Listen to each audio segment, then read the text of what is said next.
d'abord, ce que je dirais pour répondre à cette question, c'est qu'il ne s'agit pas d'introduire le discours psychanalytique ou un discours psychanalytique.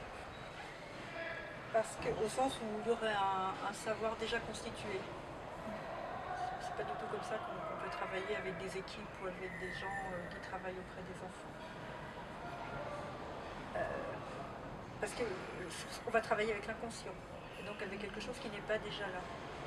Quelque chose qui va se constituer dans l'adresse et dans la situation, dans la rencontre avec le psychanalyste. Alors, j'ai fait beaucoup de travail de supervision d'équipes d'éducateurs, de psychologues, dans différentes situations. Donc je peux dire un peu ce que m'a appris au fond ce travail que j'ai fait pendant de nombreuses années. La première chose, c'est que mon travail, je l'ai toujours fait autour de l'analyse d'une seule situation. Toujours, on travaillait pendant 1 heure et demie sur une seule situation. De manière à pouvoir aller le plus loin possible dans la présentation de cette situation, de ce qui posait problème aux uns, aux autres, les points de difficulté qu'ils pouvaient rencontrer avec les parents, avec l'enfant, avec les autres membres de l'institution. Donc ça, c'était travailler sur une institution, de manière à ce que chacun puisse exprimer son désarroi, sa difficulté. Ça a comme conséquence que les personnes qui travaillent dans le groupe de supervision apprennent à s'écouter les uns les autres. Et donc apprennent à repérer que les difficultés qu'ils rencontrent, eux, ne sont pas forcément les mêmes que qu'une autre personne rencontre. Donc ça, déjà, ça les forme, on pourrait dire, à la singularité de chacun. Parce que ce que vise la psychanalyse, c'est la singularité de chaque cas. Et donc pour pouvoir atteindre quelque chose de singularité, ça suppose de former les personnes à repérer le maximum d'éléments cliniques qui sont à leur possession mais qu'ils ne savent pas qu'ils ont dans leur possession.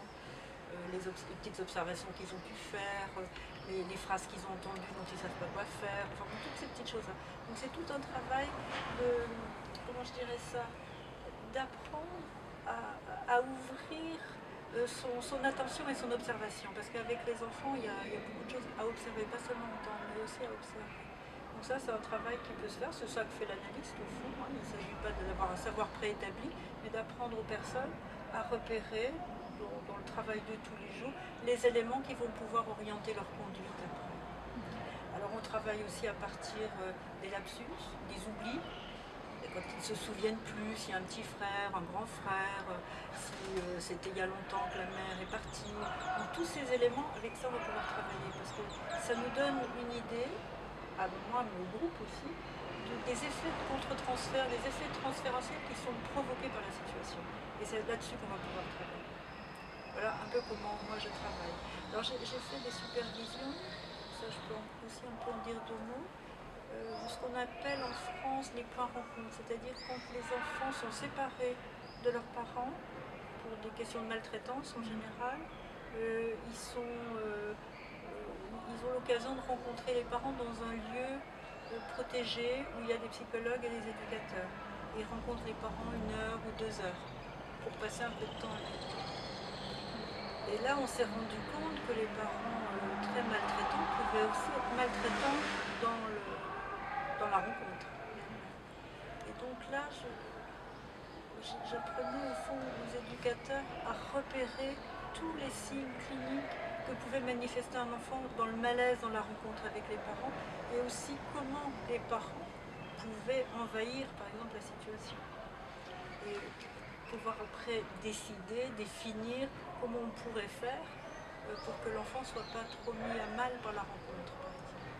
Et c'est comme ça qu'on pouvait décider, par exemple, que parfois il fallait qu'il soit au moins 2 éducateurs, ou un psychologue et un éducateur, parce qu'un seul, ça ne suffisait pas quand la situation était trop, disons, pathologique. Donc voilà comment on peut travailler avec des équipes. Et donc il ne s'agit pas de distiller un savoir qui serait déjà là. C'est-à-dire c'est avoir une position d'analyste dans une équipe. Donc avec différents protagonistes. Voilà comment moi je travaille.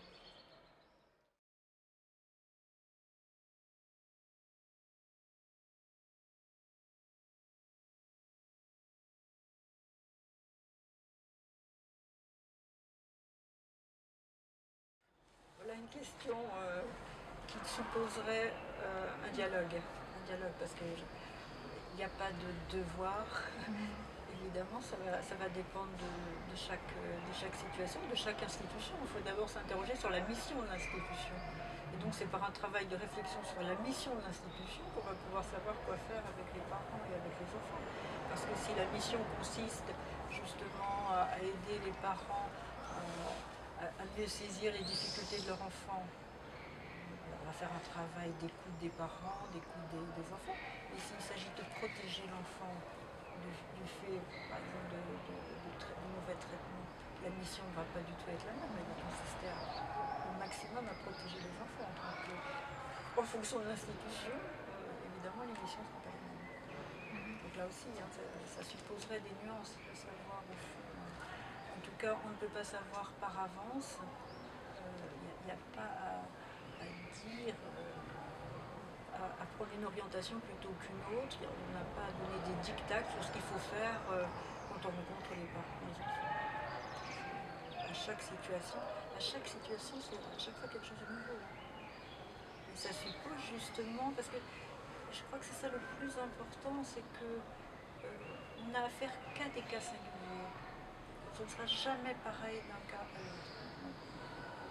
Avec un enfant psychotique comme avec un enfant neurotique. C'est jamais à l'avance ce que la rencontre va mettre en œuvre. Elle est obligée de travailler sur ce qui apparaît dans la rencontre.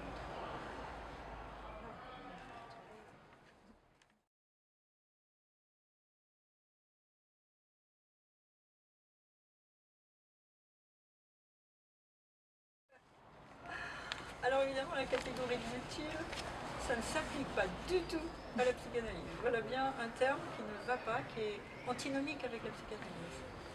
C'est pas possible. Pour plusieurs raisons. La première, c'est que la psychanalyse, au fond, comment on pourrait dire ça, travaille avec l'inconscient, est déterminé par le travail avec l'inconscient. Et l'inconscient, ce qui le caractérise, il y a une temporalité qui caractérise l'inconscient. Alors je ne sais pas si ça existe en bulgare, c'est pour ça que j'aurais bien aimé dialoguer. En français, on a le futur antérieur. Le futur antérieur qui est un temps qui dit il aura été. On peut dire que le temps de l'inconscient, c'est le futur antérieur. C'est donc un temps qui ne va pas du tout avec l'utilité. C'est pas possible. L'autre chose, c'est qu'on a appris justement avec Lacan que la conscience n'est pas un sac dans lequel on pourrait aller chercher des trucs qui pourraient être utiles, où sortiraient les bons outils, tout ce qu'il faudrait pour voilà, corriger un symptôme, faire arriver à un bien-être qui ne serait pas là. Donc, non, la psychanalyse en ce sens-là, elle ne peut pas être pensée en termes d'utilité. Elle a un outil, la psychanalyse, c'est le transfert. Alors c'est un outil. Pas tout à fait, c'est le même terme en latin, outil et utilité, mais c'est l'outil. Et avec le transfert, là, effectivement, il commence à se passer des choses, un certain nombre de choses. Le seul fait d'être écouté, le seul fait que, d'une certaine manière, n'importe quel sujet qui est entendu au niveau de son être, et pas simplement au niveau comme ça de ce qu'il faudrait corriger chez lui, comme le proposent toutes les thérapies. Déjà, même à un premier niveau, il y a déjà une amélioration qui se fait du seul fait d'être entendu dès le départ. Parce qu'il y a une mise en route du transfert qui fait que petit à petit, les personnes vont rester dans un lieu où on les écoute. Les personnes restent à ce niveau-là. C'est une utilité de surcroît, on pourrait dire. Mais on ne vise pas à quelque chose d'utile par rapport à toutes les autres thérapies qui justement sauraient ce qu'il faut pour le sujet, sauraient le bien-être qu'il faut apporter, sauraient l'antithèse de la psychanalyse. La psychanalyse n'a pas de projet pour l'autre.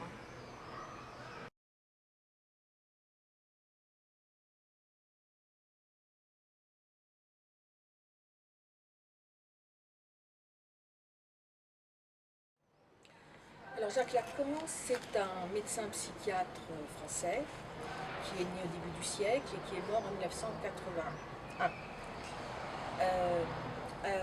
Alors il a travaillé comme analyste, bien sûr, d'abord au sein de la Société psychanalytique de Paris, ce qu'on appelle la SPP, qui appartenait à l'IPA, et il en est sorti Alors il y a eu une première scission, on peut dire qu'à ce moment-là, l'enseignement de Lacan, proprement dit, a commencé.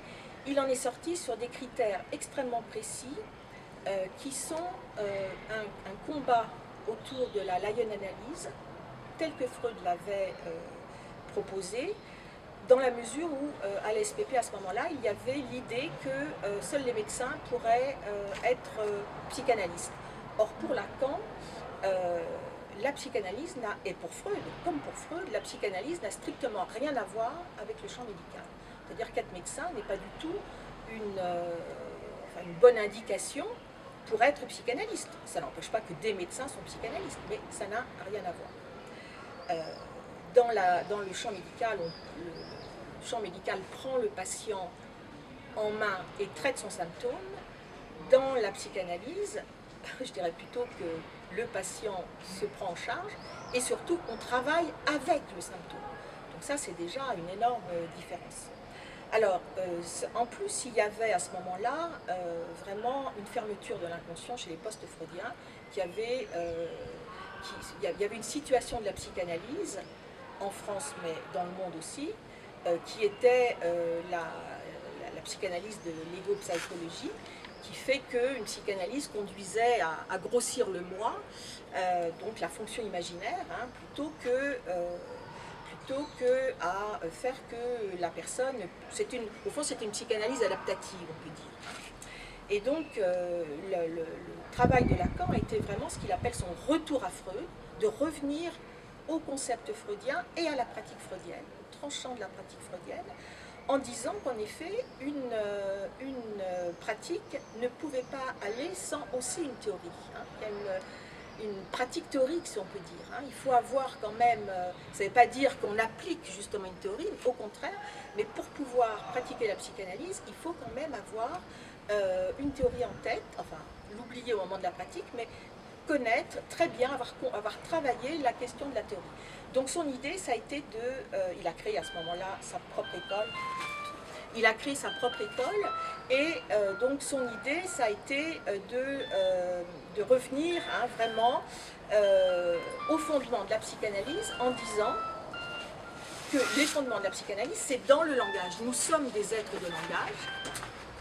L'inconscient est structuré comme un langage. Hein, ça a été son premier axiome, hein, on peut dire, qui a fait le tour du monde, alors quand même. Hein, et donc, son premier travail, ça a été de revenir vraiment à la théorie freudienne, mais alors avec les sciences connexes de notre époque. C'est-à-dire que son idée, ça a toujours été aussi de sortir la psychanalyse des constructions mythiques de Freud, par exemple. Hein. Et donc, d'où ces écritures en mathème, hein, par des mathèmes, c'est-à-dire une écriture un peu mathématique, pour dégager la structure, là où justement tout l'imaginaire pouvait couvrir et au fond ne pas laisser voir le fond de la structure chez Freud, c'est une chose extrêmement importante, c'est que Freud nous met face à des structures qui sont toujours trouées. Il n'y a pas de fondement. Ce sont des structures qui n'arrivent pas à se boucler sur elles-mêmes. Ce sont des structures qui ne peuvent pas s'universaliser, justement. D'où le travail de Lacan, aussi avec la logique, pour mettre vraiment à nu et pour avancer par rapport au point où Freud avait laissé la théorie et la pratique analytique.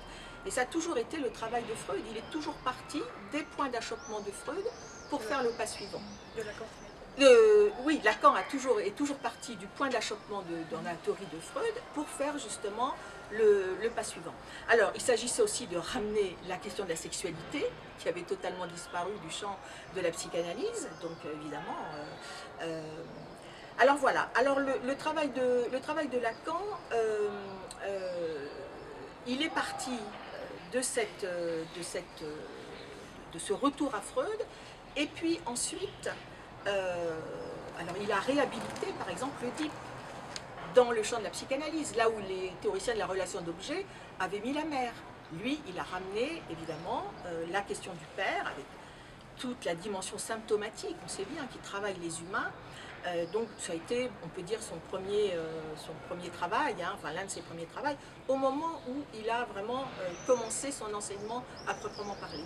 Et d'ailleurs son premier enseignement porte sur les cas freudiens, et ensuite sur les écrits techniques de Freud. Vraiment, on voit ce retour à Freud, il va travailler dans les textes de Freud réellement pour pouvoir retrouver le tranchant de la découverte freudienne. Il nous a aidé à lire Freud. Oui, alors ça, c'est absolument, c'est tout à fait important.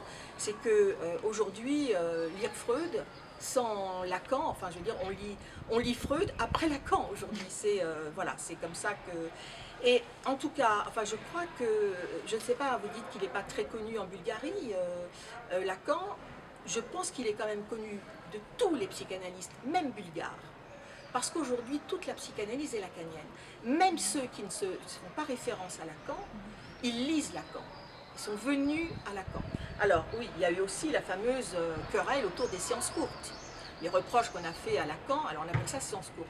C'est pas tant séance courte que séance à temps variable. C'est très différent. La question n'est pas de faire des séances courtes. La question, c'est de repérer le temps logique qui est propre à chacun, temps logique de l'inconscient. Chaque patient, justement, a son propre temps logique, et de pouvoir, c'est ce dont parlait Marie tout à l'heure, de pouvoir scander justement dans le discours du patient, de pouvoir scander pour que le savoir inconscient s'élabore. L'inconscient, en effet, c'est pas quelque chose qui préexiste à la parole. C'est quelque chose qui se réalise dans la parole, dans les actes manqués, dans les rêves. Voilà. Donc c'est du non réalisé qui, par instant, se réalise. C'est freudien. Et ça, Lacan l'a repris, l'a vraiment réintroduit dans le champ de la psychanalyse. Et donc, Lacan l'a toujours dit, il est absolument freudien. Alors, aussi qu'il a voulu renoncer aux standardisations de post-freudien. Absolument, oui. Justement pour saisir au plus près la scansion propre à l'inconscient. C'est quelque chose de furtif, qui s'ouvre, qui se referme. Donc il fallait trouver techniquement des modalités pour essayer de saisir au plus près l'inconscient qui se manifestait. C'est comme ça qu'il a modifié des éléments techniques pour lui reprocher. Alors la fin de son travail porte plutôt sur ce qu'on appelle la jouissance, c'est-à-dire ce qui outrepasse le principe du plaisir, c'est les modes de jouir d'un sujet, mais qui peuvent tout à fait le contrarier, dont il peut souffrir, qui peuvent faire symptôme pour un sujet. Alors Lacan disait que le champ lacanien, à proprement parler, c'était le champ de la jouissance, là où le champ freudien serait plutôt du côté du désir. Bon, c'était sa façon de voir les choses. On peut dire que même la question de la jouissance, il est allé la chercher chez Freud, mais justement là où Freud n'avait pas les éléments, n'a pas pu élaborer jusqu'au bout cette question-là, Lacan, effectivement, l'a fait beaucoup avancer. Alors, il y a aussi toute la dimension de la pratique, et notamment la question de la fin de l'analyse, qui est extrêmement importante chez Lacan. Il a toujours repris ces questions-là. Depuis le début de son enseignement, il a toujours retravaillé cette question au fur et à mesure que, justement, son élaboration avançait. C'est un work in progress, comme Freud, c'est l'enseignement de Lacan. Au fur et à mesure que son enseignement avançait, eh bien, il reprenait la question avec les éléments qu'il avait pu, du point où il en était de son élaboration. Et donc c'est ce qui fait qu'on a comme ça différentes énonciations concernant la fin de l'analyse. Mais pourquoi est-ce qu'il a fait ça? Parce que c'est une question que nous a légué Freud. Dans le texte de 36, Analyse avec fin, analyse sans fin, Freud dit en effet qu'une analyse devrait idéalement transformer le sujet sur ses modes de jouir et sur son rapport à la castration.